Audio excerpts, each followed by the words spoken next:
Hello, everyone. Welcome back to another 180 Shift podcast. Today, we're going to be talking about the California GOP, the Republican Party as a whole, and a few other issues. So stay tuned.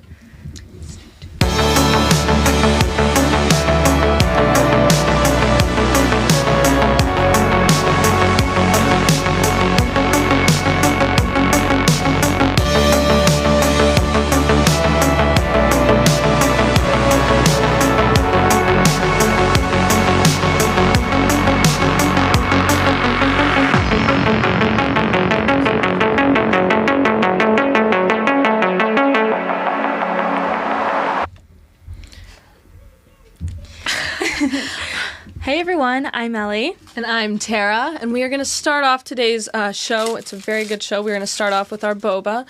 So, grab your boba. Everyone, this is our lovely tradition. Lovely bonbon boba. We have many guests today. And you stab it. And then, so, we are just going to jump right in. We have several amazing guests today, but Ellie, would you like to start? No, I'd love for each of you just to introduce yourselves so our audience can get to know you. Why don't you start? Oh, great. I am Sonya Green, founder of Patriots for Freedom Club. Started that in Huntington Beach, California, where I reside. Wonderful. Thank you. Yeah, I'm McGough. I'm a former Australian and now American citizen. Been heavily involved in politics since coming to America 16 years ago. Started off with my wife running for Attorney General of the state of Connecticut, and I was the cheapest campaign manager she could find. My name is Vijay Jojo Chokal-Ingam.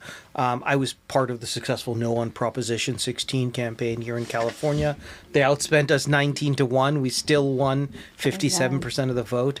Also part of the Students for Fair Admissions versus Harvard Supreme Court decision, which ended affirmative action across the country.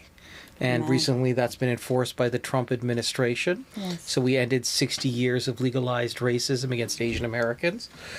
Personally, I'm famous for having posed as African American to get into medical school back in the day in a book I wrote called Almost Black. There you go. Amazing. Wonderful. Do you want to start? Yes. So, well, like you said, we're going to be talking about the California GOP, and I'd like to start off with Sonya. Can you discuss kind of your perspective on the recent GOP that just happened in Sacramento? Although I didn't attend, I can tell already how it went. Basically, only by the actions that's already has been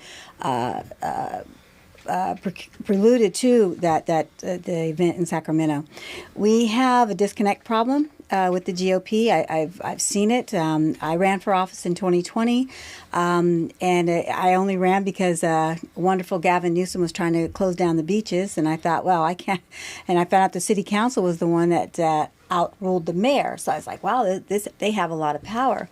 And I had said it 13 years prior to that they were coming up through the ground, if you will.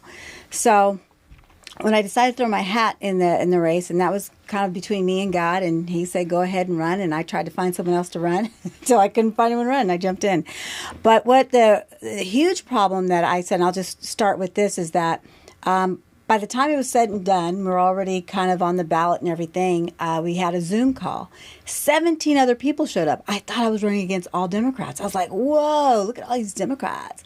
But they were actually all Republicans. There's a problem. There's only 3 positions open.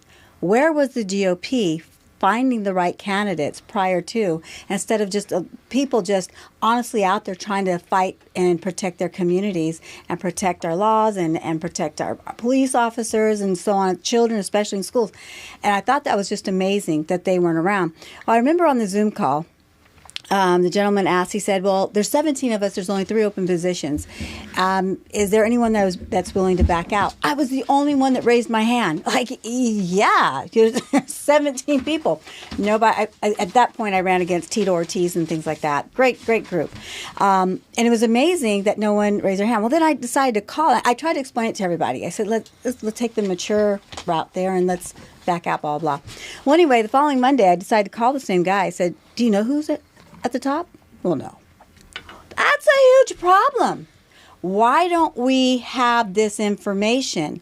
So there's a lot of problems with the GOP. 1, they're not forecasting. 2, they're disconnected. 3, they don't care. 4, in my opinion, when you don't have God first, you don't have anything.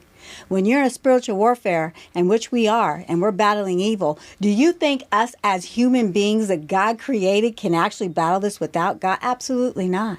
So God has to be first at everything. Jesus Christ is our Lord and Savior. We have to pay that homage to him and understand that, respect that. And we go out in battle in the armor of God with him, like David did.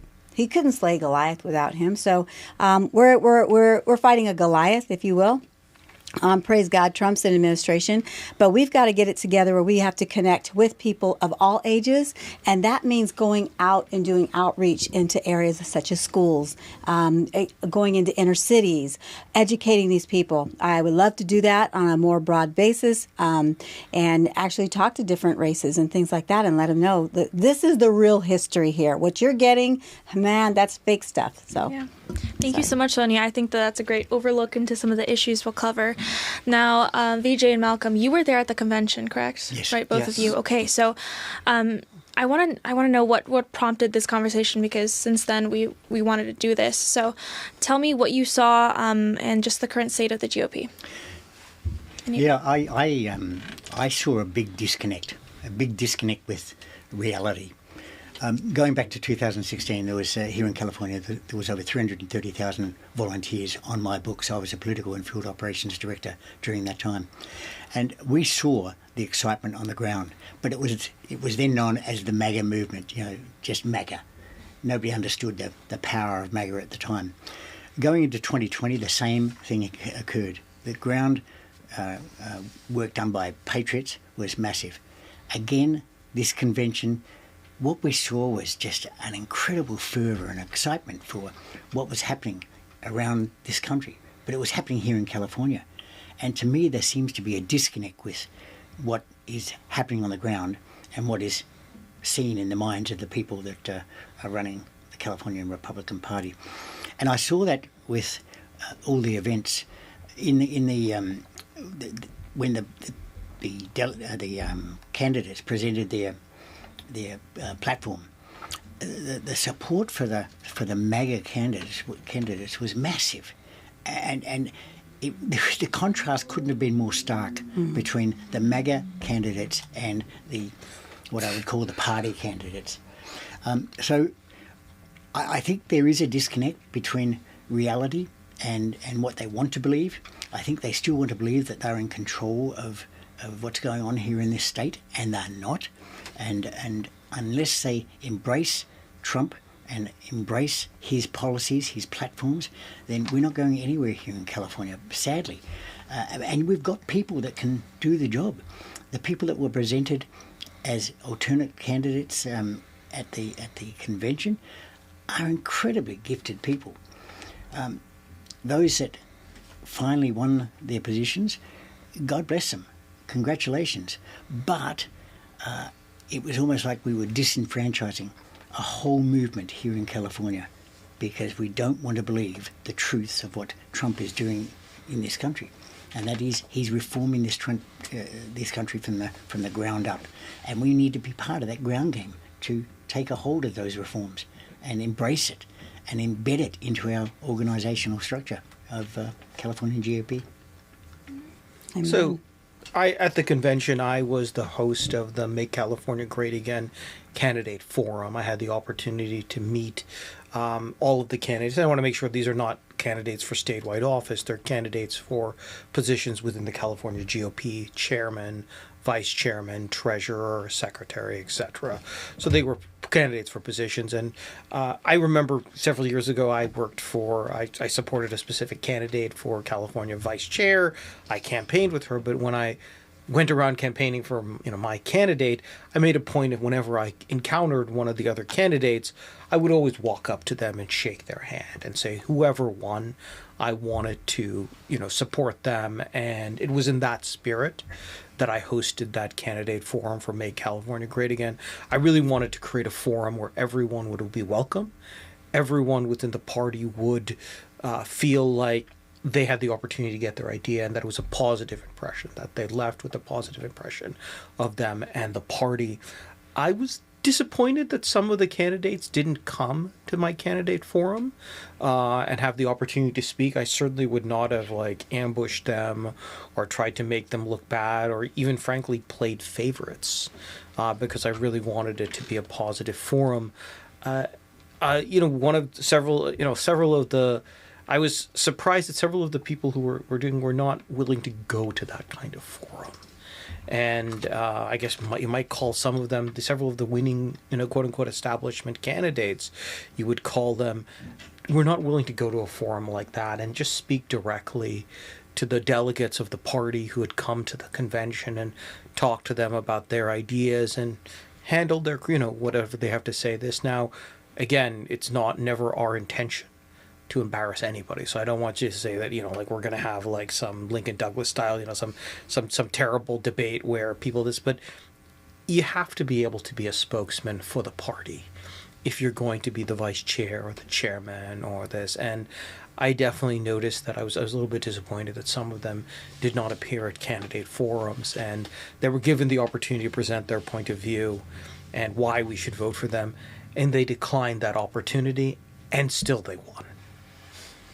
Typically what should happen in a convention is the person who declines the opportunity to participate in an open forum, express their ideas, again, in a very nice and polite way, will lose. And at this convention, quite the opposite was the truth. So we just have to establish a thing within the California Republican Party that the people who are open are the ones who win elections, not the people who skip the candidate forums, right. Especially when you're dealing with other party delegates. Mm-hmm. Yeah. Kind of a Biden thing, right? Yes. That's very interesting because I'm hearing a lot being echoed around, which is disconnection or disconnect, right, between the party and then the people itself. I'm hearing that there's a few reasons for that. I think with the Republican Party, I've seen something very interesting is at the convention, I turned to somebody next to me and I said, it's very telling when the audience has a reaction, a very unpleasant reaction to the results of an election. You see that the election is one way, but the audience is a different way. And I want to know why you would think that is. Why do we have so many people who are there who may have been very upset about some of the election results? Anyone? I can certainly speak to that. Yeah. I think because of the lack of transparency, there is a belief, rightly or wrongly, in the grassroots that the proxy system is broken badly. And it's been broken for over a decade now, since 2013. The proxy system was brought in for real issues of health, that people couldn't attend the convention. It's now that the grassroots believes it's used as a tool by the executive to control the ballot, control the election of their candidates. Now, whether that's real or not, it's an issue, and the party needs to address that by being more transparent. They have to show that they're willing to listen to the grassroots. They are the voice of the party now. They're not a minority, they're a majority of people that are the voice. And if the party doesn't listen to them, you're going to continue to get disruptions at the convention that are a little unsavoury, to make a point. I think they have a real justification for being unsatisfied with some of the outcomes, because we're not being transparent. The process is not transparent, even to the point where we see on one of the signs, unspecified access to this platform, or words to that effect, that came up on the screen when one of the voting votes were displayed. Mm-hmm. What is unspecified?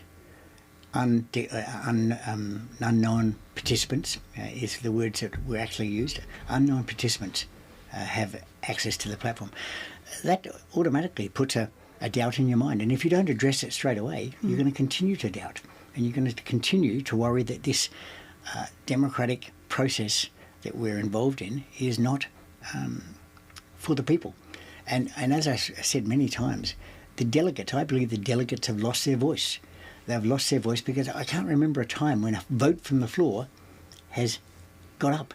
Never. Why? Because I certainly believe, and the evidence that I've seen shows that the proxy votes, many of them, are bought and paid for. There you go. I wanted to kind of piggyback off of that. I think one of the major problems is that it's a club and they're in it and no one else is. So they kind of, I'm just going to be honest. This is the only way I can be honest. So if I offend people, I'm sorry. But it's like, the kids in high school that maybe weren't necessarily popular and they always wanted to be. They always envied that one football player, the quarterback, the head cheerleader. I wasn't a head cheerleader, but I was a cheerleader. And they said, you know what? It's payback time. So a lot of them, I think, find themselves in an arena of politics. They remind me of that. I've been to one or two functions, and it literally looks like an arrogant party. I love people innately. I don't consider myself better than anyone, and I don't consider anyone better than me, but I believe we're all created equal under the guise of God, right? And I love sharing that energy. You'll never see that from them in an honest way.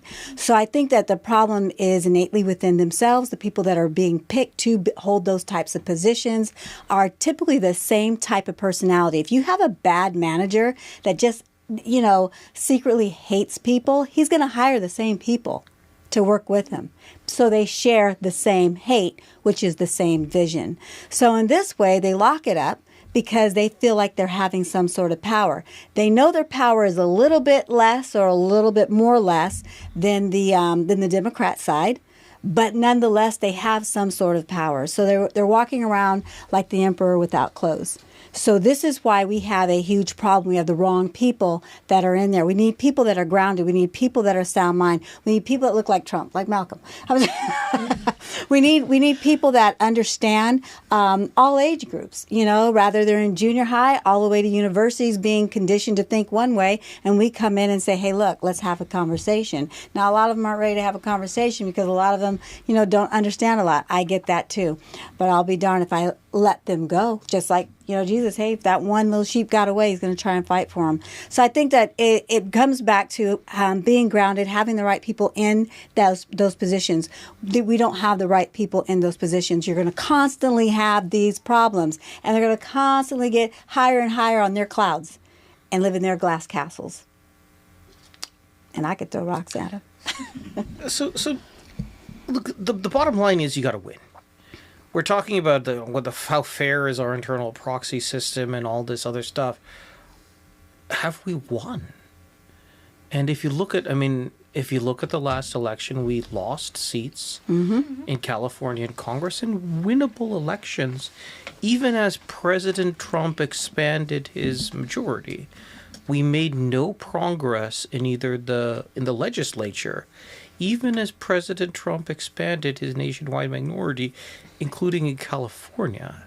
So there's got to be a certain point where we have a certain amount of accountability with the local party, where we say, hey guys, we didn't move anywhere. And, I have a lot of respect for Jessica Patterson, Corin Rankin when she was vice chair, and all these people, and the fact that they care about the party. No, I'm not questioning their commitment to the party, but the truth is that we've been losing ground. Even as a national level, we lose. So on certain level, that would suggest to me that the insurgent candidates who lost in the GOP convention would have had more traction. Because if you're telling me, hey, we're gaining ground nationwide, we're gaining ground in at least on the generic ballot here in California, and yet we're losing seats in the legislature and the Congress, that suggests that there's something wrong with the state party. And as a direct result of that, they need to lose. Now, I know that, I'm a huge fan of Speaker McCarthy, and I know that his endorsement carried a lot of weight in prior elections, which pushed candidates over, but he's gone. So I don't understand why people are falling in line behind the establishment candidates when the California Republican establishment is gone. Right. Well, you know what? I I think you've brought up a very interesting point, or a point to raise awareness to, is the fact that the Republican Party has lost a lot of ground. Mike Garcia, who was very, very big, even though he was in Santa Cruz, he's still kind of like sort of attached to the Valley, and that's the Los Angeles Valley. That holds a lot of weight, and yet they lost that seat. They lost so many of their seats of very candidates who had a very good shot and projected to win. They lost them. So that raises a question, is the Republican Party even doing anything? Is there anything that they did do? I would like to at least give my 2 cents on that. I look at it this way, and I'm going to use the word Tesla because I know it upsets one group. So I'm going to use the Tesla truck. Right now, from what I see, from what I feel anyway, the GOP, California GOP literally operates on just the front 2 wheels. There's no back wheels to keep it really going. You have to get ahead of the game. Even Michelle Steele running her race. I actually own a staffing company. So one of the things that we did was, hire people to go out there and campaign for these candidates. Where they were canvassing at, how the structure was so completely broken. It was unbelievable. I could have wrote a better canvas campaign. So with that, these candidates are not getting the support that they need way on the front end. Right now, literally in 2024, in August, September, this needs to start rolling out. I'll just throw this out here. In 2021, when I started my state and federal PAC, I represented over 160 candidates. I was tired. Kevin Kiley was one. I got a call from Carrie Lake's campaign. I didn't even know who she was at the time because I lost my mind. And I was like, oh, well, yeah, she has to fill out a form. Anyway, so I lost my mind, got back and said, yes, you're endorsed. But the thing about it is a party has to be, or, a group that's, one, they need to start seeking out these candidates. Don't try to pick ones that you think, oh, they'll listen to me and I can control them. You pick out the ones that are going to identify and can relate to the communities. You can't just come out there and say, well, this one's Hispanic, so this one's going to be great. This one looks this way, that's going to be great. When you actually listen to a person, you even, like he said, bring them to a forum and have them talk. Watch how the audience reacts to that person will be a good idea of what kind of candidate that's going to be. So they run on the front wheels. They don't run on the back wheels. They're not willing to get behind the game. They wait too late in the game. They start pushing this stuff out the last minute. Michelle's was pushed out. I know she'd been campaigning, but really the grunt of it, and it just fell apart. The people that were even running that, they were so rude to the people that were trying to canvass. All of this stuff is a component. All of it works together. 1, there's got to be respect. 2, there's got to be caring. 3, there's got to be professional. 4, there's got to be a real motivational drive and someone that knows how to motivate these people. And the 5th one is always the right campaigns. And we got to put that dollar amount behind these candidates. You can't just sit there and hold on to the money and only represent 1 or 2 candidates. I get it. We've got one that just went to Sacramento. I got a mailer every day on this guy. That's fantastic. But listen, we're losing school boards. We're losing city councils. We're losing, Mike Garcia. We're losing all these other races because you don't know how to actually fundraise. Your job is to help fundraise for these candidates. Don't just give them an elephant and say, you're endorsed. And if you give us $260,000, we'll say something nice about you. No, this is not how it goes. And this is why we're losing more and more races. So we need to change that. Anybody wants to change this? Patriot Freedom Club. It's an interesting point you raised about and I think it goes to the endorsement. I mean, from my perspective, the party, that is the executive, should not be endorsing. Let the delegates decide who's going to represent them. Yeah. Give the delegates a voice again. And I don't know whether it would work, but you raise a good point about allowing the people to come to a McGough forum, for example, and speak, knowing full well that they've got just as much of a chance as anybody else. Yes. But at the moment, you're going into a convention already knowing that can I say rigged, that it's rigged for the executive's endorsed candidate. And that's where the mistrust is coming in. That's where the transparency is being lost. Because they believe it's already been decided who's going to be the key players. Look, we can't ignore the elephant in the room. Okay, Kevin McCarthy was the leader of our party here in California.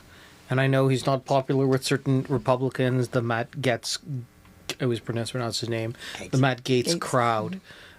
He was ousted, and he was the leader of our Republican Party here in California. He raised us from 10 to 15 seats here in California, and they ousted him. You know, he contributed to our majority in Congress by winning in a very difficult state, and he deserved credit for that.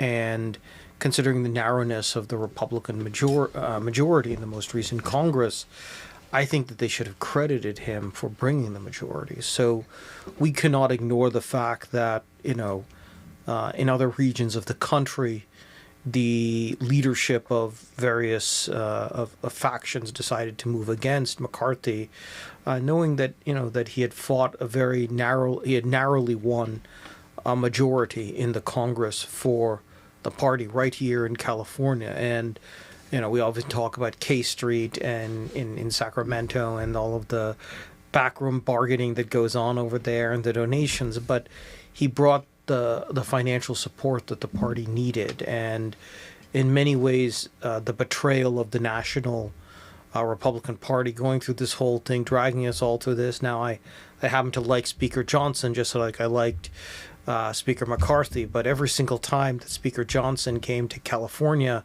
to campaign for Mike Garcia or Michelle Steele, he always had to apologize, say, I didn't, you know, oust Speaker McCarthy. And, you know, it undermined the strength of our party on a basic level. Here we had, you know, risen 5 seats in Congress, contributed to the, you know, the majority that was won, and the person who was largely responsible for that, McCarthy, was ousted. And, you know, we're not gaining seats in Florida. You know, I guess that's actually not true. We did gain seats in Florida, but it certainly was not because of Matt Gaetz. And so, you know, when you have these peripheral people who are not contributing to our majority, undermining our leader, that also damages the party. And, you know, let's face it, a lot of the quote-unquote establishment candidates who are ruling our party right now were people who were endorsed by McCarthy. So we have to recognize that this is his team. The problem is he left. And I'll be honest with you, I was disappointed when he left. I understand that it's a humiliating thing to be the Speaker of the House of Representatives and be demoted to just a backbencher, I guess you'd call it. But he was our leader here in California. And there were a lot of people here who stood up here and fought for him and defended him and supported him. And even if he's not, you know, the leader, our leader in Congress, he does have a responsibility to all of us here to go and fight for us in our party because we were depending on him. I'm going to jump in and just push back just a little bit on that, if I may. We've got to remember that as a party, the representatives are not representing the party. It's not their job to represent the party. And I think we've forgotten exactly what the Constitution required of our representatives, and that is to represent the best interests of the people, not the interests of the people, but the best interests of the people, those interests that are given to us by God. And I think we've lost sight of that. And so we're electing people in California in particular that will do the right thing by somebody that's in control. They will raise the money for somebody in control rather than doing the right thing for their constituents. Now, one of the big things that Washington and in fact John Adams said, the demise of our republic will be a two-party system. And we're nearly there. And I think Trump, with his MAGA movement, has taken us back 100 years to a point where we're now electing representatives that are representing the people of this great country, not the party. And that's been a reason for our demise here in California, because we are electing people that are friends with or can contribute money to or will abide by what the party says, rather than representing the best interests of the people. And I'll talk about the senators as well. We've got senators around this country that aren't doing what they were employed to do. That's to represent the best interests of the states from an overreaching federal government. Right. And you know, I go back to 2007. Amendment 17, where we put the election of the senators back to the people. Well, that really did kind of dilute the power of the representatives in the House. So we've got to get back to electing people that are out there fighting for the principles of the Constitution and the principles of this great nation, not the principles of a party that comes together at a convention twice a year and determines that we're going to go this way or that way, and every other person that runs, if they don't abide by us, we're not going to support them. We've got to get back to having representatives represent the truth of what they're there to do, and that's to represent the best interests of the people. Amen. I just wanted to also capitalize on what you were saying, and McCarthy being a leader of the party. One thing that a leader should always do is make sure the team understands what the leadership is, that they can carry that dream on. So if they've lost that in translation, there's something else happening where McCarthy did not pass the baton in a way that he should have actually passed the baton. I'm going to have to say this. I mean, he kind of maybe passed it like that one track girl that beat the other. Okay, I'm sorry. I had to just say that. I apologize. Okay, so, but, here's another aspect of it. The GOP has no competitor. And I'm going to be honest, that's why I formed Patriots for Freedom Club way back when. Not trying to promote this right now, but that I am saying that that's why I went out single-handedly. People thought I had a team of me representing these candidates. I didn't even have the money. I honestly did what I could out of my own little pocket, which is like a little piggy bank, had 50 cents or something, whatever. But, it's that type of fight that it takes, right? So I think that as the people, you, everyone here understand really what needs to be done. Right now, I look at them as a monopoly. Maybe they need a little competition, and maybe that will wake them up. But I can tell you right now, there's going to be very little movement in what they need to do. I've been watching it for a long time. Not that I am a pessimist by any means, because I'm extremely optimist, but I know when your focus is not God, you're going to be in the world. And when you're in the world, you don't make the best decisions for anybody. Not a party, not the representatives, not the voters, and not the country. Because ultimately, it's going to affect our state, which is going to affect the country, right? So it really goes back to the basics. And the basics is who is actually in charge? Who do they keep voting in? Is to your point. It's a club, so they kind of want to make sure they get that right group of people. To this day, I'll just say it, I really think Tito quit because they started making, this is how you do this, or this is how you do that. I really think that's why he threw in the towel. The other thing is when I was holding my events when I first started, there was somebody from the GOP. I was having it at a church, and it was, I think, Malcolm, you might have been to a few, and it was just massive. But the GOP guy told the pastor, I want to see who she's having here, because I don't think this person should come. I don't want Kevin Kiley seen. I don't want such and such seen. We're going to just do these candidates.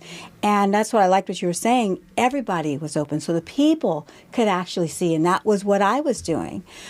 But they wanted to what? Control it. The big capital C. They wanted to control it. And as long as we have a group of people that are really not that smart controlling what we're supposed to be voting for, we're going to end up losing seats. So we got to figure out a way, just the people in general, how do we get that back? And, people always say, Sonya, come be a delegate. Sonya, do this, blah, blah, blah. And I said, at the end of the day, even being a delegate, and even if we vote, which a lot of them don't even, get through their vote, who's going to donate to these candidates? Who's going to really give? At the end of the day, who's controlling the purse to make sure these candidates get the funding they need, the attention that they need, get out there canvassing for them? Who's going to do that? Not them. And they don't do it unless it's for a special select few. And that's the problem. Frustration is when we have to do something, but we can't do it, right? And as a Republican in California, you're not only trying to improve California, but you're trying to make California livable. Yes. Can you explain your personal frustration with the California GOP? Oh, definitely. They're not doing what the people are asking. It's very simple. They will prop up candidates Some are semi-good, but then you always see them kind of turning down the way. Not always, or they do just marginal work.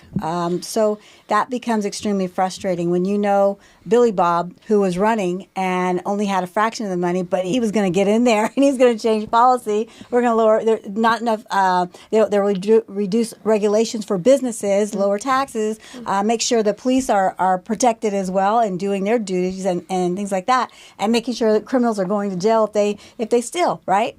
So when you have a situation where people are not willing to do that, obviously we're going to have a problem. And this is what frustration that I have, is that they're willing to pick out, Scotty or Jane over, Mark and Diane, simply because either they either have some money, or they feel like they can raise more money, or they just feel like, it's something that they want to build a team together. And again, everyone else is not in it. It's their club and no one else is in it. And that's not how it should be. And the other thing that I wanted to mention is that one of the things that I felt the GOP always recognized was the term grassroots. And I've said this before. And when they look at that, they like to literally look down on it. And that's why they say, when you say they're not listening to grassroots, it's that, in my opinion, I kind of come from a psychology type of view on this, is that when you say, oh, we're grassroots, oh, yeah, okay, yeah, that's cute. So I always say we're the American voters, because that's where the power is. We're American voters. And this is where we are. This is what we want. But I think they like that term grassroots because it creates a divide in their minds, and that way they just continue doing what they're doing. That's just one of my thoughts about it. Mm-hmm. Yeah, look, I agree. One of the biggest issues that I've seen as I've travelled the country, and I've been to 46 states on the campaigns, and I ran a Attorney General's case race in Connecticut. One of the things I saw is this belief, this fixation with money. Money is not always the answer. Money is not always the answer. And I'll give you an example. My wife ran for Attorney General of the state of Connecticut. We spent $5,000 on a primary, a convention, and another $20,000 on a primary. We won both with 67% of the vote. Praise God. And the primary was against the establishment's candidate. They wanted him. In fact, they forced my wife, or tried to force her, to take Faith out of her platform, because they said it wouldn't run with the people of Connecticut. You've just got to have a good message, and you've got to believe in yourself. And there's so many young people out there that have a good message. Young people, the Gen Zs, the ones that like this bonbon that I'd never heard of before. My apologies, guys. We've got to start preparing them now, right now, not when the convention comes up in August, the fall convention, not when it comes up next year or when the midterms come up, right now. And we should be out there training these people on how to engage with their constituents, how to prepare for a campaign. I see none of that. And one of the things that a individual running for vice chair was going to do was bring that vice chair's responsibility back to where it was back in 2000, where they were intimately involved in getting out there, getting to the grassroots, the minority groups, and working hard. Whereas the vice chair at the moment just seems to be an administrative person looking after the finances and looking after the running the office. That's not their role. Their role is to get out there and teach people how to run for campaigns. And we don't seem to be doing that. And if we don't engage our young people, we're going to lose them. We're going to lose them to another party, or we're going to lose them to politics, full stop. Yeah, they either won't vote or won't. And we've got to, if we want this republic to continue, we've got to continue to grow that base. So there's a certain fundamentals to running a political party. Your candidates need to be able to speak. They need to be able to handle a difficult question. They need to know how to create a reasonable website and social media marketing presence. They need to be able to raise money and know how to effectively raise money.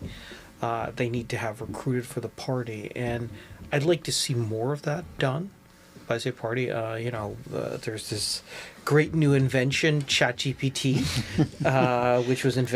which like everything else good in the world was invented by Elon Musk and then stolen by somebody else. And I think that we have to be on the cutting edge of learning how to use these emerging technologies to improve the campaigns. That's oddly enough what I was looking for. I was hoping that somebody who was running could talk about candidate recruitment, getting technology and stuff like that. And honestly, I would prefer somebody who is good at that over a candidate who was like, I'm in lock, stock, and barrel with, because the candidate for vice chair is actually going to recruit better candidates I'm more likely to vote for than the candidate who necessarily agrees 100% with what I stand for, just because I think it's good to the party. Yeah. I think that. Oh, go ahead. I'm sorry. Well, I just wanted to ask you more about how kind of you were comparing that they choose certain people over other people, Sure. and then they throw the money at those people, and you were giving them Right. some names like Jane Doe and that kind of stuff. Right. What do you think is making them do that, just in your personal I think, perspective? again, it really goes back to their own personal ideas of what they think it should look like. The candidate should look like, not just physically, but what it would look like in that office, what they can actually dictate to them, I believe. The other thing that we have to be concerned about, I'm in Huntington Beach, and when I ran, I'm really very clueless, I have to be honest on that, but I had so much fun. I found out later, it was a little group that they had that Republicans said I was a BLM member, that I was a Democrat vote splitter. But what happens when you start doing those things, and I did quite well, you start disenfranchising other voters. They're not going to vote at all because you've, disrespected who they felt was a great candidate. But I could not be offended about that at all. And I wasn't offended by it because you've seen what they did for the other candidate. If it wasn't their pick, they became vipers to our own party. We're voting alongside each other, and you create this hate mongering type of thing. The reason why I bring that up is for me, when I'm out there recruiting candidates, and there's more than one. Well, I actually was one of the first that I know of doing this.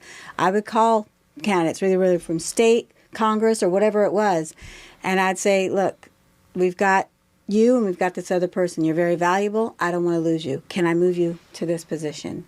I did that 3 or 4 times and they moved. So we didn't win all of it, but at the same time, we've got to be able to respect candidates. Let them have that value, that if they're willing to. So my thing, how I would recruit people and young people, I would literally encourage them, talk to them, ask them about their political views, ask them about their political ideals. Where do you want to see this country? What do you want to see today? What did you see 2 years ago? Okay, so let's talk about this. Do you ever see yourself even going further? That kind of thing. So you got to try to engage these people to a point where it's not going to happen overnight. And then when it goes to websites and things like that, I truly believe this is what I did. I made sure I found people that can actually put these things together because I needed them concentrating on their campaign. I didn't want them spinning behind the computer. I didn't want them on social media. This is what a party should be doing. They have enough. I'll give you an example. I think it was around 2019. RNC raised $264 million. I believe it was that year. They spent less than 1% on candidates. 2 Republicans, 2 opposed, 2 Democrats. Where'd the rest go? At that time, too, the GOP had raised $6 million. Nada. But we have all these local elections. These are monies people are bringing, our dollars, giving to them to hope, in hopes to getting the right candidates in office, and yet it just stays with them. So it goes a lot of different ways. There's a big pizza out there, and it's being sliced in every way but the right way. Yeah. My 2 cents. Yes. So, sorry, you can go next now. Something that you brought up, Malcolm, is the future generation, the younger people. And that's something that I think both Tara and I are very passionate about, since we are part of that younger generation, the one that will inherit whatever party we're going to inherit. And you know what, when I think right now, I think of both parties. I think of the Democratic Party as something more younger. I think of younger people our age. Yes. I think of them at pride parades, young people, children being there. And then I think of the Republican Party and I think of the exact opposite, right? And, you know, I just want to know is, why are we seeing that right now? Why is there such a disconnect to the younger generation, in your opinion? And is there anything that we're seeing being changed or done to get people more like myself and Tara? I'll go. Did you want to? Yeah. The reason why you're not seeing that because they have no interest. Bottom line, they have no interest. And even if the few even had an interest, it's for a hot minute. The other issue is they don't know how to connect with them. That's not what were told they need to do. It's not something that's innately within them. And they don't understand circumspect of a view of, guess what? These candidates, they're already there. They're going to grow up. They're going to keep getting older, and they're going to be moving on. We need to bring in the younger ones. So it takes a person with an eye to understand we've got to keep that door open. We've got to keep a revolving door. We've got to bring in the younger people. Why? Because it's fun. They've got great energy. They're beautiful. Look at you guys, right? So we want these people, and we want to be able to communicate with people all around at different races. I don't care, color, race, creed, religion, doesn't matter, especially the age. Bringing them into it and having our own parades for them, having our own things that doesn't necessarily have to do with genders or anything like that. That's unnecessary. But we can certainly have a good communication and a great time with these people and just hearing their voices. What I would do is hold an event with younger people and ask one by one. I don't care what your views are. Come on up and say a few words. Tell me what's on your mind today because I want to know, because I want to know about you. That's what I would do. That's what I would do. Look, I agree wholeheartedly, but I think we've lacked imagination in how we recruit young people. I talk to women's clubs all the time about this, and I say the first thing you should be doing is getting out to the schools and inviting the young people to your events and paying for them. It doesn't cost much money to have 10 people from a local school come to your event. It doesn't take much money for a Lincoln Club or Reagan dinner participants to pay for young Republicans or young people to come to your event. The focus seems to be on college Republicans. That's fine. But college Republicans are not the only people involved in your society. It's a tradesman. It's the kids that are going to community colleges. It's the builders. It's the plumbers. It's the carpenters. These are the young technicians, the IT specialists, people running podcasts like yours. Why aren't we funding your podcast? Why isn't the Republican Party of California or LA County funding your podcast or helping you out? Because they've got no imagination. Yeah, fund these sorts of things and we're going to get people engaged. But until we come up with innovative and imaginative ways of engaging with our people, it's not going to grow at all. I still reflect on these events that we go to, and they've still got the damn cigar club.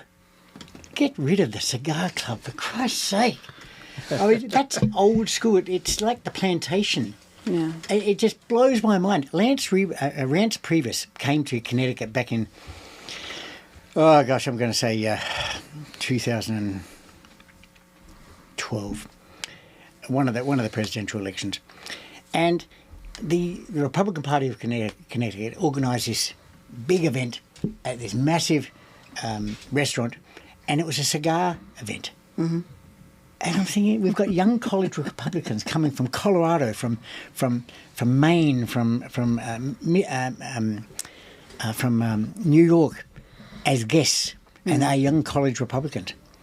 And I'm talking to these kids, and I don't mean to say they're kids, but they're certainly kids in my eye. And they're saying, this is not what we came for. We didn't come to sit in a bar room full of whiskey and cigar-smoking people.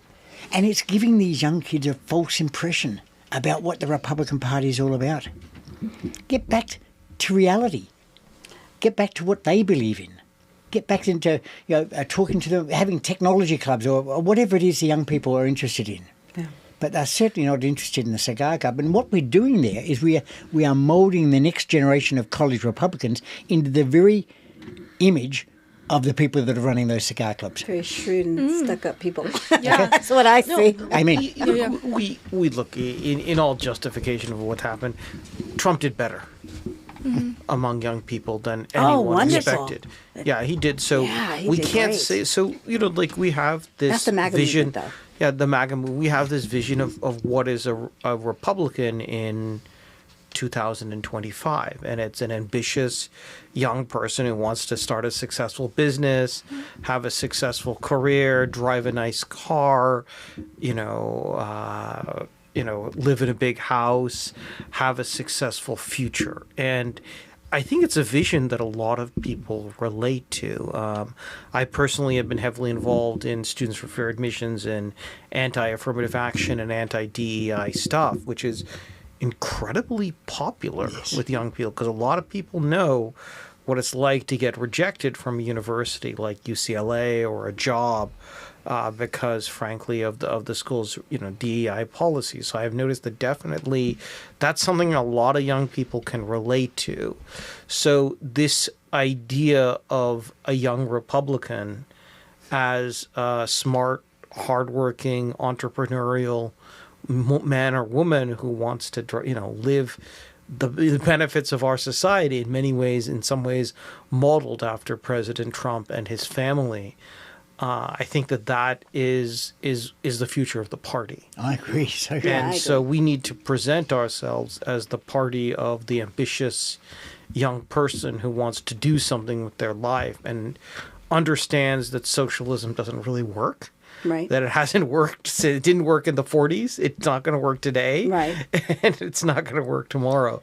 So I think that's a very different vision for the party. And to understand that we're willing to engage them at their level, with their interests, with their understanding of what it is to be a Republican, not what we see at the conventions where it just blows my mind. No, just one thing to add on to that before I pass it over to Tara is that I see this all the time. And I think this is such an interesting point you brought up, Malcolm, because a lot of people don't say anything about it, but the college Republicans, right? The point that you brought up about the cigar lounges and things like that. I think a lot of people might think, it's cool and fun and whatever, classic, whatever. But however, you run into the issue of also having a bunch of alcohol at these events. And if you want to get younger people like myself, a lot of Gen Z is still currently underage. There you go. Right? You can vote and when you're underage. That's a right. lot of them That's right. are not able to participate in these events. Joe, So. It's extremely expensive as Yes, well. exactly. Yes. Sorry, and you bring up a great point about the younger people. Mm-hmm. Well, where is the youngest democracy?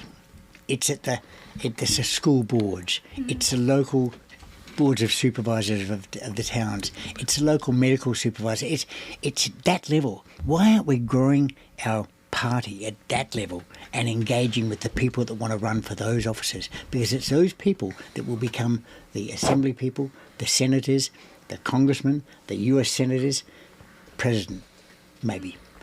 If we don't engage at that level, we're going to lose at the grassroots. Yeah, I just wanted to, share my perspective too, since I have these conversations with people my age. But to add on to Ellie's point really quickly, though, there's so much alcohol served at these events, and it's like you have to think that if I was an organizer of these events, I would be like, this has to be a place where a 50-year-old and an 18-year-old can thrive together. Yes. But when the 50-year-old is getting drunk, it's like, why would I want to, that's like getting drunk with my parents. That's weird, And that's what it's like. And I've gone to these events and I've just been surrounded by drunk people and I'm over here in AA and I'm just like, I can't drink with you, man. It's not going to happen. That's a one layer. But I would also say, just to push back on you, Sonya, just respectfully, it's just, I think that young people are extremely involved in politics and they are so split. You're either woke or you're based. Yes. And that's the fact. And it's like, Yes. With my friends, the ones that tend to be more based, they have solid truths. It's just that they don't have any opportunities. Like Malcolm was saying, they don't know what to do. They don't know who to talk to. They get online and they don't, nothing is flashing in their face that's like, get involved now. But I will say some truths that I see amongst my more based friends is like young males, they like guns. They like the Second Amendment. They like to be an alpha male. They think Trump is a total meme and they love him, because he's hilarious. And then another thing too is they don't like the way that modern feminism has it's how women treat them is just so humiliating, and it's just so demasculating that they're tired and they're sick of it. And the third thing is they probably know that Newsom is a sociopath and Kamala Harris is a moron. So the last thing they want is for either of those people to be in charge of the state. Praise God for that. Amen to that. They're a smart generation. I mean, every young person I ever met on the campaign trail, they were that supported Trump. They were all on his side until they went to college. Okay, I know so many young people that I had wonderful conversations with, 17, 18-year-olds, and yet we allowed them to go to college and be brainwashed. And we didn't do anything about it. We didn't get onto our school boards. We didn't get onto our college boards. We didn't engage with them in a way that said, no, what you're being taught is wrong. It's not appropriate. That's why our school boards are so important. And that's where we need to engage with people that want to run for the school boards so that we can push back on this woke agenda and the DEI agenda and this sexual exploitation of our children. It's crazy. You brought up the issue of Kamala Harris. And people don't want her. That is my fear. My fear is what every Democrat's wet dream seems to be right now, okay, which is that Kamala Harris is going to be the next governor of the state of California. It would be okay, awful. and she's on the horizon. In fact, they describe it as "quote unquote" a layup, that it would be easy for her to become governor, and I just think about the amount of damage that she could do to this state. Oh, it'd be horrible. If she is governor in 2 years. What would some of the damage be? First of all, reinstalling affirmative action and DEI policies across the state, ignoring the law when it comes to that, pushing towards socialism in terms of our employment practices, our business practices, etc. Higher taxes. It's becoming impossible to do business Protecting in illegals. California. The education system is there's no efficiency in the way that the education system is run, meaning that we spend an ungodly amount of money for a low quality of education for On students. And no one cares about that our test scores are falling, that the quality of education for our students is lowering. Finally, my next biggest concern if she's governor is, basically all, when I went to UCLA, I paid $5,000 more in tuition to go there.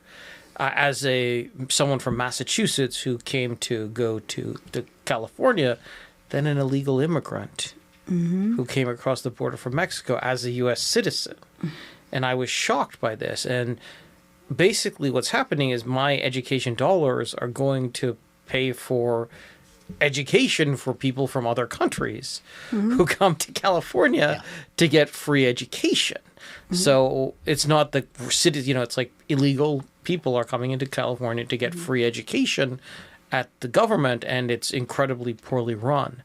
So I fear for the future of California, and my biggest concern about the California Republican Party is we're not creating a unified opposition that is going to prevent her from doing this, that we are just sitting ducks, not creating a counter campaign, not creating a counter candidate, not creating a strategy that can beat her. The weird thing is Proposition 16, where Kamala Harris supported keeping affirmative action legal in California or restoring affirmative action in California, it lost 57% of the vote. They outspent us 19-1. Now, Trump is obviously, he's got a lot of things going against him in California. He's pro life. He's, known for this thing. A moderate Republican in California, a guy like Mike Garcia or Michelle Steele could win a statewide election in California. They could win. Like, I don't think this is beyond Nathan Hochman. They could win, especially against a weak, word salad candidate like Kamala Harris, who just lost the presidential election, and everyone knows that she just wants to be president again. Right. Okay? But we're not putting forward anybody like that. We're leaving things wide open. They always wide do. open for her to come back. Because it's not, Trump was lucky in his enemies. He was lucky to be against Hillary Clinton. He was lucky to be against Joe Biden and Kamala Harris. Kamala Harris is lucky to be against us because we are so weak and so disunited. And if we had a credible candidate and a unified party and the type of moderate Republican who could win in California, we could win, defeat her, I think, and then potentially gather seats and at least get a veto-proof majority in the legislature so the governor could veto a bill and it would survive. If we could just get that kind of position, we could actually change the state for the better. And we're so weak and so disunited that we can't do that. A good candidate could win a % of the vote, and we're not doing that. I agree that Vijay, that we're disunited. We're not working together. But I do push back against the idea that California is a completely blue state. Our analysis in 2020 was that Trump won California. Correct. Likewise in 2024. Yes. It's the voter fraud, and unless the Republican Party acknowledges and starts to target the voter fraud in this state, target the registrar of voters and the voting registration, unless we target that, we're never going to get California out of the woods. Voter registration is really, really important, but also integrity of voter registration and the integrity of the voter rolls is probably more important. So I don't for a moment think that California is blue. I think it is red. But the voter fraud, and Linda Payne and Ruth Weiss, you may know them, and you should get them on and interview them because they've been doing this since 2010. People were so impressed with them that they were called to Washington with their data. Tom Fitton was so impressed with the data that they've produced over the last 14 years that they were called to that he came on board as our pro bono attorney to fight the Secretary of State here in California. The evidence is there. It's just the money to put it through the courts is the problem. And if the party would just get on board and acknowledge that these two people have been working for 14 years to expose the truth of voter fraud here in California, and if we can get Trump and his Doge team to focus on the ballot harvesting and focus on the chain of custody of votes to ensure that the fraud doesn't occur, then I think you would be very, very surprised here in California. I'll leave it at that. I just wanted to capitalize on that. I think I just want to bring it back to a couple of things. The GOP, what haven't they done? They did not get involved in education. They did not push back on communism being taught in schools from K-12 all the way to universities. They have not engaged people. They have not been transparent. They have not recruited candidates just among people that have actually thrown in, put their hat in the ring and really have given an opportunity to talk to them and why they're running and things like that. So there's a slew of things that the GOP hasn't done that's created this monstrosity of a lot of voter fraud, horrible candidates from the left and this growing thing of just an infectious of wanting to be a socialist state when the state was definitely red at one time. So now what do we talk about what the GOP can do? What can they do now? They definitely have the money to do some things. Are they willing to do it? What can they do? They need to definitely start challenging the election. They need to be actively challenged. They should be challenging it today. I should be able to look around and see a tweet somewhere. We're challenging the election. We need to start seeing activism in the schools from K-12 all the way to college levels, right? They need to be at what we want to see your curriculum. You have that kind of star power. That's what I would be doing. I want to see your curriculum. I want to know why you're teaching this. I want to know then I would take it to the higher levels and say, we need help here in California. I'm not going to let this party fall because these idiots over here are trying to change everybody's gender. Okay, so so we've got to start thinking in terms. What is the GOP really supposed to be doing? And if you ain't gonna do nothing, just be honest. Yeah, you raise a very, very good point. The lack of engagement of the media by the GOP here in California is astounding to me. It's on purpose. When was the last time you saw a press release go out from the GOP? A press release should be prepared for every possible scenario, ready to go the moment the opposition puts something out. Absolutely. Where were the press releases on the empty dams, reservoirs? Where were the press releases on the propositions that people couldn't understand because they were written in hieroglyphics? That's right. And what's one of the roles of the Attorney General? The Attorney General is charged with writing propositions that are understandable by we the people. Mm-hmm. I don't know how many people have come up to me and said, should I vote yes or no? Absolutely. If they have to ask whether they should vote yes or no, then those propositions need to be thrown out until they're rewritten in a form that is understandable by we the people. Mm-hmm. So getting engaged with the media is a big part of what they need to be doing here in California, and raising awareness. Where are the press releases? Look, I think we're missing out on it. We're talking about elections in California, and the Trump elections are done by mail in California. I think this is an important thing you guys are all forgetting. It's done by mail. I think it should be reversed. Guess what? Guess who's in charge of the postal service today? Trump. Trump. Trump is in charge of the postal service. So essentially, Trump is responsible for elections here in California. Right. He should use his power. He should conduct a full audit. It takes 6 weeks for an election to be done in California. Well, guess what? The federal government should spend one of those 6 weeks auditing every single ballot. And if there's an illegal immigrant who's voting or somebody who's not being voted, the federal government, the Attorney General, has the power to do that.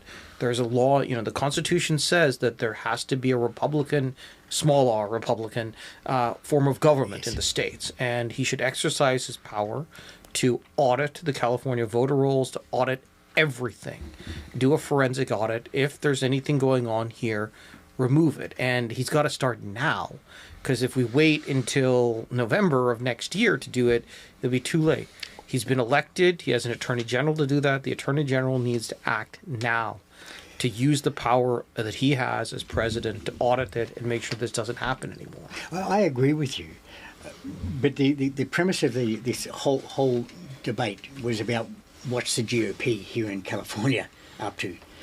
And it's got to start at the grassroots. It's got to start with the GOP actually acknowledging that there is voter fraud here in this state, actually acknowledging that we haven't got a game plan. I mean, they would fail in every war they went into if they went to war with the game plans that they're using today. You've got to have a game plan for every scenario, every possibility, so that you can change tact very quickly when required.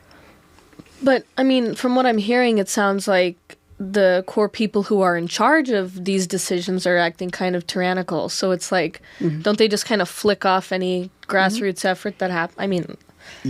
hopefully they're watching this podcast and they will get some ideas that they can go forward with. But if they don't, this state is dead in the water.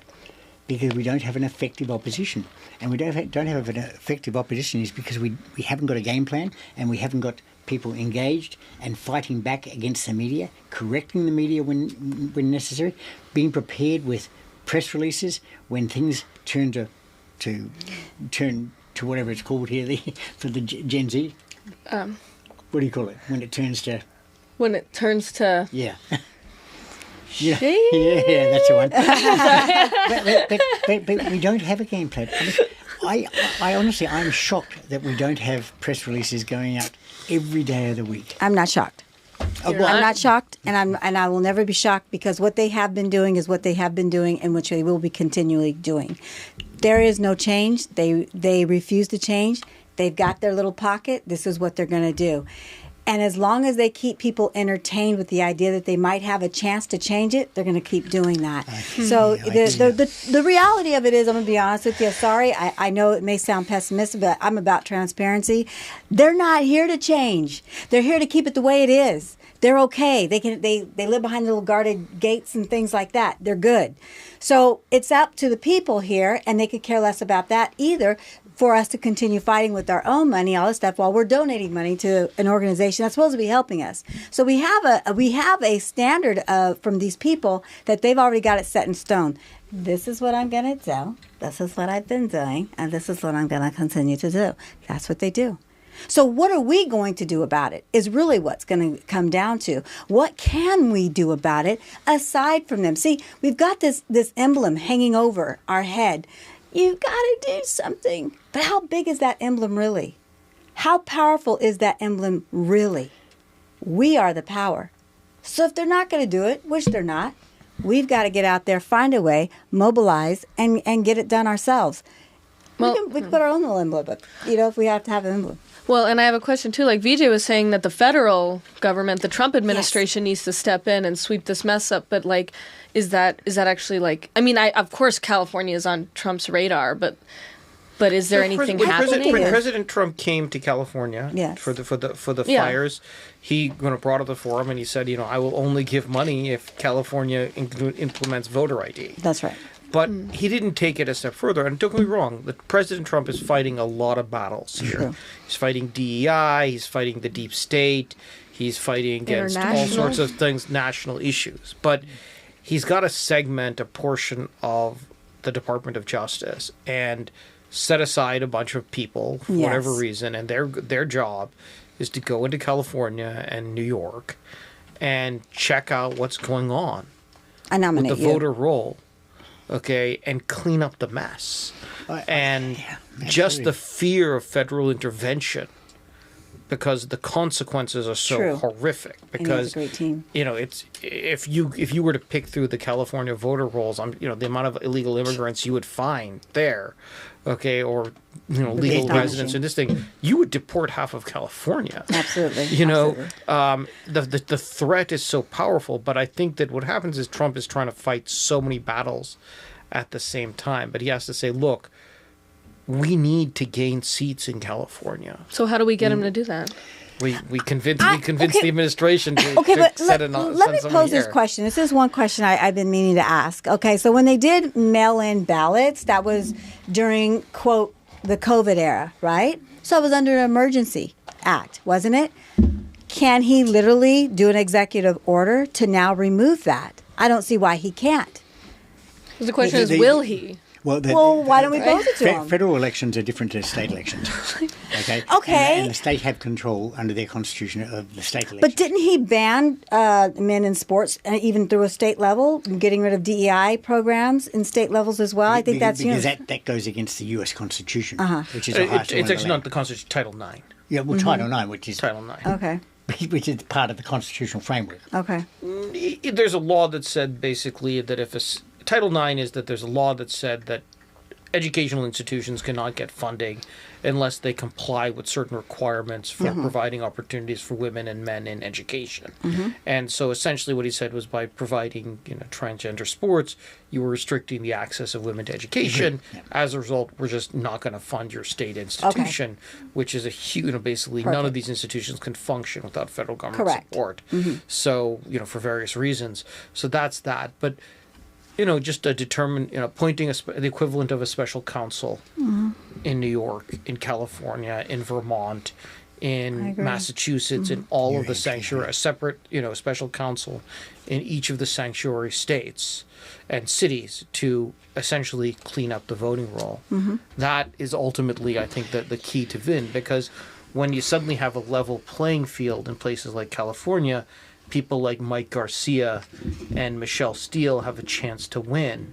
And once, they get their, whatever, 50, let's say comfortably 30-40% of the representatives in the Congress from these, objectively blue states, I think that does expand the nationwide Republican majority. Well, the question is, though, so let's say Trump does appoint like a special committee or somebody else to help clean up California voter rolls. Wouldn't that just add more government to the mix and then create a bigger problem? Well, the requirement to clean up voter rolls is already in place. Yeah. Okay, the FEC is required under, I think it's every 2 years or every 3 years, to report that state voter registration rolls have been vetted and cleaned up. It's just not happening. In California, for example, they put in place the wording that allowed the counties to opt out in not doing it. They said the counties pushed back and said they can't afford it. So the state Secretary of State changed the wording to words like should as opposed to will. And that gave them an out. And that then was the beginning of just corrupt voter registration rolls in every county of this state. And so how do you clean that up? The Republican Party here in California has got to get engaged and got to help fund people like Linda and Ruth Weiss and Linda Payne, who have just spent their own money for years in trying to fix up this state. And to lobby the federal government for funds to do that. The Cicero, he said, the Roman senator, he said, let them hate as long as they fear. Okay, so Columbia, all of the the Trump administration does not have the resources to end DEI across the country because they can't go after every single school. So what does he do? He makes an example of Columbia University and the University of Pennsylvania and basically tells them that if you don't comply, you're going to have to shut down your little school, and that sends the message. If President Trump went through the voter registration rolls and the mail by mail balloting and found 100 illegal immigrants or this thing in California that had voted illegally and deported every single one of them, okay, that would do the job because everyone would know that they are getting things. So they can hate Trump, they can do whatever they want to do, but they will know that it is very easy to get caught and do it. And I think that would do the trick. So rather than doing a forensic audit of every single thing, just make a couple of very public examples of people who egregiously violate the law, like Columbia University or the University of Pennsylvania, and then make sure everybody knows, hey, if you do this, this is what's going to happen to you. Correct. And I think the rest will take care of itself. Which is essentially what he's doing with Doge. Yeah. He's exposing certain groups, and he's going to make an example of them. Yeah. So... Anything else for you? No. I think that's it. Okay. Well, you know what? Talking about all the problems, I want you guys to just go around and give me a few of the solutions that you think would benefit going forward. Things that are already happening, too. You mean regarding to GOP, of course, correct? Yeah, you could do GOP. Some things. Okay. Well, wrap-up point of what we just talked Sure, I agree. I agree with Vijay that Trump needs to get involved. I would really like to see Doge run California until we can find someone to actually govern the state. I think that would be really good. That kind of pushes aside a party that claims they're for the people, and we actually get things done. That's one thing that I would see. I think that... people like yourselves, we start spreading the word. I like your show. Keep talking, getting that out there. I think that we can do a lot. Listen, the GOP, if you will, is kind of called the quarterback. It's quarterback sleep. hey, the team's got to keep going. And we can take that ball and run right to that end zone. So I think that's one of the things that we need to start concentrating on. Definitely, I'll reach out to you guys, and maybe we can start doing some things. And we could do quite a bit. We could do a lot of good damage, is what I like to say. So, technology. Yeah. I talked about ChatGPT, like everything else good in this world, was invented by Elon Musk and stolen by Sam Altman. So what we have to happen is we need to understand and utilize technology, social media marketing, website design, online outreach. These are things that every California Republican needs to learn and become expert at. And the fact that the party's not trying to educate its candidate on these emerging technologies and how to use them, that's a major mistake. So what I would like to see the party do is move into these new technologies, social media marketing, website design, using these new technologies, and really to aggressively educate our members on the technology. That, I think, ultimately will determine the future of the party. Yeah, I agree with both on what you think should happen. But I think one thing that is very lacking in the Republican Party, not only here but right across the country, and certainly the parties that I've been involved in, is a lack of a strategic plan. Yeah, a 5-year plan to tell us what it is that they plan to do going forward, just step by step. And all these other things that we're talking about, technology, Doge, Trump coming in with and attacking the postal system and sorting that out, voter registration rolls, funding for candidates at the lowest level, all these things will be part of that plan and prioritised so that we can see where we've achieved. A little bit like presenting your annual report of what you've achieved to the people. At the moment, I've never seen an annual report presented at the convention. I've been to most of them, and not only here but in Connecticut as well. So have a strategic plan with identifiable targets, so that we can say we met this target, we didn't meet this target, we're going to put resources into this one over here, but just have a plan that we can understand and that we kind of commit to going forward. On a minor note, certainly engage the young people. My gosh, we've got to get people into the party that represents the future, not the cigar-smoking, whiskey-swilling. Hey, there's nothing wrong with smoking cigars and whiskey. But just get rid of the idea of who we are as a party. I mean, I was going to say Rance Priebus came to Connecticut and he was shocked, and he left the event before it was over because he was disgusted with what Connecticut was presenting to we the people. And we've got to do the same here in California. We've got to present a different image, an image that is engaging, an image that is looking to the young people as a future, and an image where we say, you the delegates are in control, not we the executive. There you go. Fantastic. Oh my goodness. It has been such a blessing having you guys on our show tonight. Thank you so much for coming out here. And yeah, it was wonderful talking with you. Do you guys have any social media you'd like to shout out so people can follow? Patriots for Freedom Club, and then there's Patriots for Freedom Club Washington, Patriots for Freedom Club Colorado, Patriots for Freedom Club New Jersey. I do have reps in Arizona and New Mexico, working on Nevada. We're trying to clean this up, baby. Amen. You can check out me on Twitter, X, Vijay Ingam, at Vijay Ingam.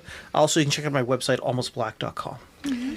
Yeah, Malcolm McGough at X and on Instagram, and also Malcolm McGough on Facebook. But I want to put a shout out to a dear friend of mine, Rachel Gunther, who's just doing an amazing job with Precinct Patriots, and she's got organisations right across the state. So go to precinctpatriots.com. And you'll be able to join up and engage with local precincts, which is where it all happened, by the way. Yeah. pursuing something that I've heard about that is very important. But thank you so much for all of you coming on. It's been a pleasure to talk to all of you. And then for all of you listening, make sure to also go follow 180 Shift on all platforms, as well as our website, which pretty much links you to every social media we have, which is 180shift.org.